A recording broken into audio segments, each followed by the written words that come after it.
ವಿಶ್ವವ್ಯಾಪ್ತಿ ಬುದ್ಧನ ಶಾಂತಿ ಮತ್ತು ಅಹಿಂಸೆ ಸಂದೇಶಗಳು ಇಂದಿನ ಸಂಘರ್ಷಮಯ ಜಗತ್ತಿನ ಅತ್ಯಗತ್ಯವಾಗಿದೆ.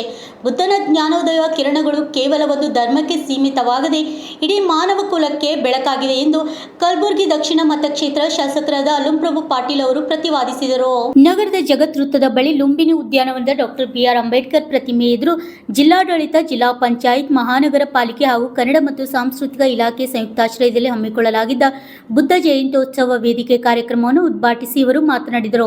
ಈ ಸಂದರ್ಭದಲ್ಲಿ ಜಿಲ್ಲಾಧಿಕಾರಿ ಫೌಜಿಯಾ ತನಂ ಸೇರಿದಂತೆ ಅನೇಕರು ಮಾತನಾಡಿದರು. ಕನ್ನಡ ಮತ್ತು ಸಾಂಸ್ಕೃತಿಕ ಇಲಾಖೆ ಉಪನಿರ್ದೇಶಕಿ ಜಗದೀಶ್ವರಿ ನಾಸಿ ಸ್ವಾಗತಿಸಿ ಬಂತೆ ಧಮ್ಮಜ್ಯೋತಿ ಬುದ್ಧ ವಂದನೆಗಳನ್ನು ಸಲ್ಲಿಸಿದರು. ಸಿದ್ಧಾರ್ಥ್ ಚಿಮ್ಮಾ ಇದ್ಲಾಯಿ ಪ್ರಾರ್ಥನೆ ಗೀತೆ ನಡೆಸಿಕೊಟ್ಟರು. ಕಾರ್ಯಕ್ರಮದಲ್ಲಿ ಗ್ಯಾರಂಟಿ ಯೋಜನೆಗಳ ಅನುಷ್ಠಾನ ಪ್ರಾಧಿಕಾರಗಳ ಜಿಲ್ಲಾ ಅಧ್ಯಕ್ಷೆ ಚಂದ್ರಿಕಾ ಪರಮೇಶ್ವರ್, ಬುದ್ಧ ಜಯಂತಿ ಉತ್ಸವ ಸಮಿತಿ ಅಧ್ಯಕ್ಷರು, ಜಿಲ್ಲಾಧಿಕಾರಿ ಬಿ. ಫೌಜಿಯಾ ತರಂ, ನಗರ ಪೊಲೀಸ್ ಆಯುಕ್ತರು ಡಾಕ್ಟರ್ ಎಸ್.ಟಿ. ಶರಣಪ್ಪ, ಎಸ್ಪಿ ಅಡ್ಡೋಲ್ ಶ್ರೀನಿವಾಸಲು, ಜಿಲ್ಲಾ ಪಂಚಾಯಿತಿ ಸಿಇಒ ಭವರ್ ಸಿಂಗ್ ಮೀನಾ, ಅಪರ ಜಿಲ್ಲಾಧಿಕಾರಿ ರಾಯಪ್ಪ ಹುಣಸ್ಗಿ, ಕರ್ನಾಟಕ ರಾಜ್ಯ ಸರ್ಕಾರಿ ಅರೆ ಸರ್ಕಾರಿ ಎಸಿ/ಎಸ್ಟಿ ನೌಕರ ಸಂಘದ ರಾಜ್ಯಾಧ್ಯಕ್ಷ ಮಹೇಶ್ ಹುಬ್ಳಿ, ಸಮಾಜ ಮುಖಂಡರು ಎ.ಬಿ. ಹೊಸ್ಮಾನೆ ಸೇರಿದಂತೆ ನೂರಾರು ಸಂಖ್ಯೆಯಲ್ಲಿ ಸಾರ್ವಜನಿಕರು, ವಿವಿಧ ಸಮಾಜದ ಮುಖಂಡರು ಭಾಗವಹಿಸಿದ್ದರು.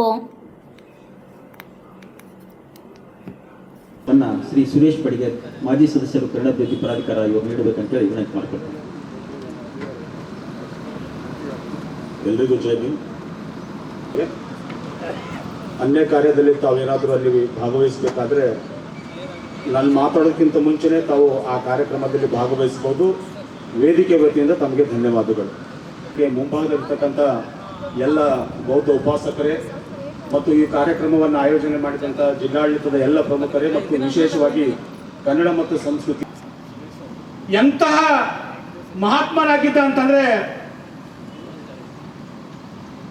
80 ವರ್ಷಗಳ ಕಾಲ ಜೀವಿತ ಅವಧಿಯಲ್ಲಿ, ಬುದ್ಧನ ಜೀವಿತ ಅವಧಿ 80 ವರ್ಷಗಳ ಕಾಲ.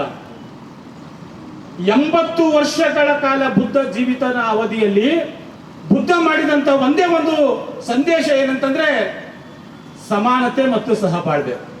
ಇದು ನಮ್ಮ ಲೀಡರ್ಗಳು ಎಲ್ಲ ಕಡೆ ಡೈಲಾಗ್ ಹೊಡಿತಾರೆ.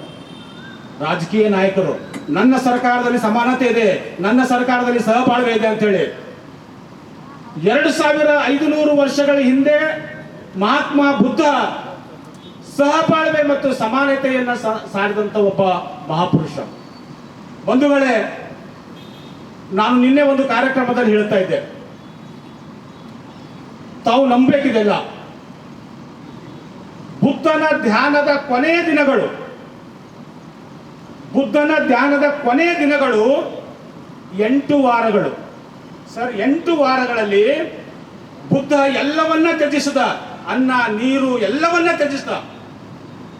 ಬುದ್ಧನ ಕೊನೆಯ ದಿನಗಳಲ್ಲಿ, ಇನ್ನೇನು ಬುದ್ಧನಿಗೆ ಜ್ಞಾನೋದಯ ಆಗ್ತಂತ ಕೊನೆಯ 8 ದಿನಗಳಲ್ಲಿ ಬುದ್ಧನ ಮೈ ಹೆಂಗಾಗಿತ್ತು ಅಂತಂದ್ರೆ, ಬುದ್ಧನ ಮೈ ಒಳಗೆ ಕೇವಲ ಎಲುಬುಗಳನ್ನ ಬಿಟ್ಟು ನೀವು ಬೇರೆ ಏನು ಕಾಣ್ತಾ ಇದ್ದಿಲ್ಲ. ಅಷ್ಟು ಧ್ಯಾನದಲ್ಲಿ ಮಗ್ನವಾದಂತಹ ಗೌತಮ ಬುದ್ಧ ಕೊನೆಯ ಸಂದೇಶವನ್ನ ಸಾರುವ ಸಂದರ್ಭದಲ್ಲಿ ಸುಜಾತ ಕೊಟ್ಟಂತಹ ಒಂದು ಪಾಯಸವನ್ನು ಕುಡಿದು ಹೇಳ್ತಾರೆ, ಬುದ್ಧ, ನಾನು ಈ ಜಗತ್ತಿಗೆ ಇವತ್ತು ಜ್ಞಾನವನ್ನು ನೀಡ್ತೇನೆ, ಎಲ್ಲರೂ ಜ್ಞಾನವಂತರಾಗ್ರಿ, ಸಹೋದರ ಸಹಬಾಳ್ವೆ ಮತ್ತು ಸಮಾನತೆಯಿಂದ ಬಾಳ್ರಿ ಅಂತ ಹೇಳಿ. ಬಂಧುಗಳೇ, ಬುದ್ಧನನ್ನ ಅತಿಯಾಗಿ ಪ್ರೀತಿಸಿದ್ರೆ ಮಾತ್ರ ಬುದ್ಧ ನಮಗೆ ಸಿಗ್ತಾನೆ ಹೊರತು ಎಲ್ಲೋ ಭಾಷಣಗಳಲ್ಲಿ ಅಥವಾ ಈ ಕೌಟುಂಬಿಕ ವಿರಹಗಳಲ್ಲಿ ಬುದ್ಧನನ್ನು ನೋಡಕ್ ಸಾಧ್ಯ ಇಲ್ಲ. ಬಂಧುಗಳೇ, ಬುದ್ಧ ಬೌದ್ಧ ಧರ್ಮವನ್ನ ಸಂದೇಶಗಳನ್ನು ಸಾರುವ ಸಂದರ್ಭದಲ್ಲಿ 19ನೇ ಶತಮಾನದಲ್ಲಿ ನಮ್ಮ ತಂದೆ ಬಾಬಾ ಸಾಹೇಬ್ ಅಂಬೇಡ್ಕರ್ ಬೌದ್ಧ ಧರ್ಮವನ್ನು ಓದ್ತಾರೆ.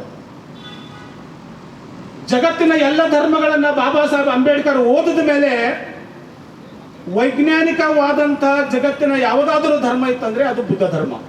ಸೈಂಟಿಫಿಕ್ ರಿಲಿಜನ್ ಮೇಲೆ, ಸೈಂಟಿಫಿಕ್ ಕಾನ್ಸೆಪ್ಟ್ ಮೇಲೆ ನಿಂತ ಧರ್ಮ ಯಾವುದಾದ್ರೂ ಇತ್ತಂದ್ರೆ ಅದು ಬೌದ್ಧ ಧರ್ಮ ಅಂತೇಳಿ ಬೌದ್ಧ ಧರ್ಮವನ್ನು ಸೇರ್ಬೇಕಂದಾಗ ಈ ಜಗತ್ತಿನ ಎಲ್ಲ ಮಹಾಪುರುಷರು, ಅಷ್ಟೇ ಏಕೆ ಹೈದರಾಬಾದ್ನ ನಿಜಾಮನನ್ನ ಹಿಡ್ಕೊಂಡು ಎಲ್ಲ ಧರ್ಮದವರು ಬಾಬಾ ಸಾಹೇಬ್ ಅಂಬೇಡ್ಕರ್ಗೆ ಪತ್ರ ಬರೀತಾರೆ, ನೀನು ನನ್ನ ಧರ್ಮದಲ್ಲಿ ಸೇರ್ಪಡೆ ಆಗುವಂತೇಳಿ. ಬಂಧುಗಳೇ, ಒಂದು ಪುಸ್ತಕದಲ್ಲಿ ಬರೆಯಲಾಗಿದೆ, ವೇದಿಕೆ ಮೇಲೆ ಕುಂತಂತವ್ರಿಗೆ ಹೇಳಕ್ ಇಷ್ಟಪಡ್ತೇನೆ. ನಿನಗೆ ಇಷ್ಟು ದುಡ್ಡು ಕೊಡ್ತೇನೆ, ನನ್ನ ಧರ್ಮ ಸ್ವೀಕಾರ ಮಾಡಂತೇಳಿ ಹೈದರಾಬಾದ್ನ ನಿಜಾಮ ಬಾಬಾ ಸಾಹೇಬ್ ಅಂಬೇಡ್ಕರ್ಗೆ ಪತ್ರ ಬರೀತಾರೆ. ಸಿಖ್ರು, ಸಿಖ್ ಧರ್ಮದ ಗುರುಗಳು, ಸಿಖ್ ಧರ್ಮದಲ್ಲಿರ್ತಕ್ಕಂಥ ಎಲ್ಲರೂ ಹೇಳ್ತಾರೆ, ನೀವು ಒಂದ್ ವೇಳೆ ನನ್ನ ಧರ್ಮದಲ್ಲಿ ಏನಾದರೂ ಬಂದ್ರೆ ನಿನಗೆ ಪ್ರತ್ಯೇಕವಾದಂತಹ ರಾಜ್ಯವನ್ನ ಕಟ್ಕೊಡ್ತೇನೆ ಅಂತ ಹೇಳ್ತಾರೆ. ಎಲ್ಲಾ ಧರ್ಮದವರು ಬಾಬಾ ಸಾಹೇಬ್ರಿಗೆ ಹೇಳಿದಾಗ ಬಾಬಾ ಸಾಹೇಬ್ರು ನಗ್ ಹೇಳ್ತಾರೆ, ವೈಜ್ಞಾನಿಕ ಧರ್ಮ ಕೊಡಿ, ನನಗೆ ವಿಜ್ಞಾನದ ಧರ್ಮ ಕೊಡಿ. ಯೇಸು ಕ್ರಿಸ್ತ ಬಂದ, ನಾನು ದೇವರ ಶಾಂತಿ ದೂತ ಅಂತ ಹೇಳ್ದ. ಇನ್ನೊಂದು ಮುಸ್ಲಿಂ ಧರ್ಮ ಬಂತು, ನಾನು ದೇವರ ಸಂದೇಶವನ್ನ ಸಾರ್ತೇನೆ ಅಂತ ಹೇಳಿದ್ರು. ಆದ್ರೆ ಮನುಷ್ಯನನ್ನ ಕಾಡ್ತಕ್ಕಂಥ ಧರ್ಮ ಅದು ಯಾವುದಾದ್ರೂ ಇತ್ತು ಅಂದ್ರೆ ಅದು ಬೌದ್ಧ ಧರ್ಮ.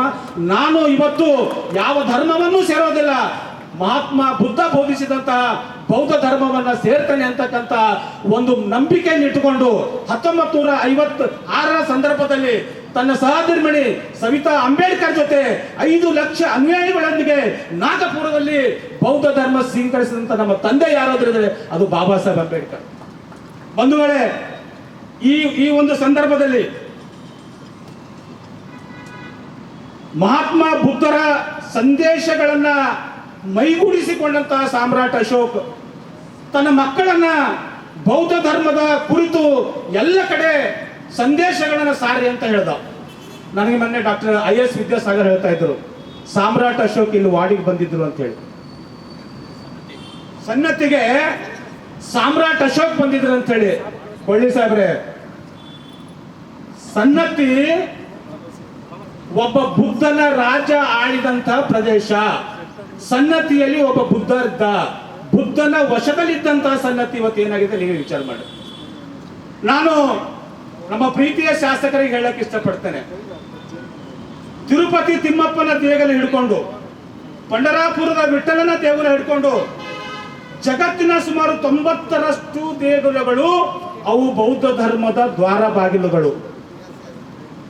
ಜಗತ್ತಿನ 90ರಷ್ಟು ಹಿಂದೂ ಧರ್ಮದ ದೇಗುಲಗಳು ಅವು.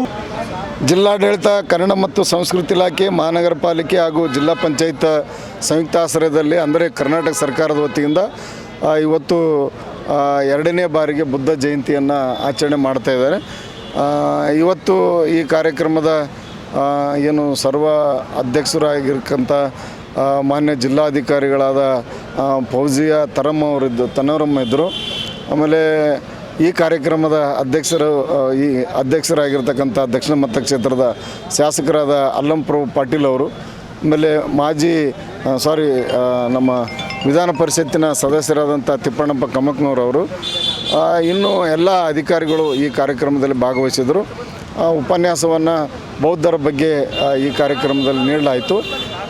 ನಮ್ಮ ಒಂದು ಸಮಾಜದ ಮುಖೇನ ನಾನು ಹೇಳೋದಿಷ್ಟೇ, 1956ರಲ್ಲಿ ಬಾಬಾ ಸಾಹೇಬ್ ಅಂಬೇಡ್ಕರ್ ಅವರು ನಾಗ್ಪುರದಲ್ಲಿನ ತಮ್ಮ ಅಸಂಖ್ಯಾತ ಜನರೊಂದಿಗೆ ಬೌದ್ಧ ಧಮ್ಮ ದೀಕ್ಷೆಯನ್ನು ಪಡೆದರು.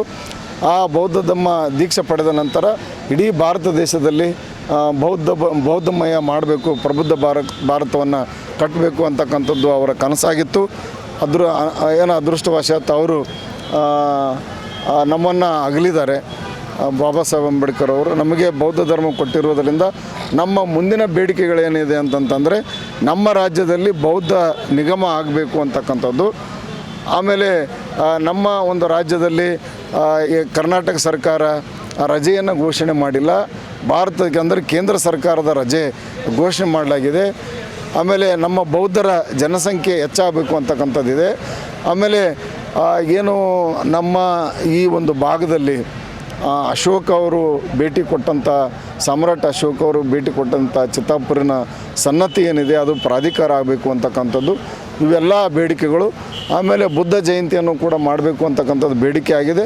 ಅದರಲ್ಲಿ ನಮಗೆ 3-4 ಬೇಡಿಕೆಗಳು ಈಡೇರಿವೆ, ಇನ್ನೂ ಬೇಡಿಕೆಗಳು ಹಾಗೆ ಉಳಿದಿವೆ. ಅದನ್ನು ಕರ್ನಾಟಕ ಸರ್ಕಾರ ಈ ಒಂದು ನಮ್ಮ ಬೇಡಿಕೆಗಳಿಗೆ ಸ್ಪಂದನೆ ಮಾಡಿ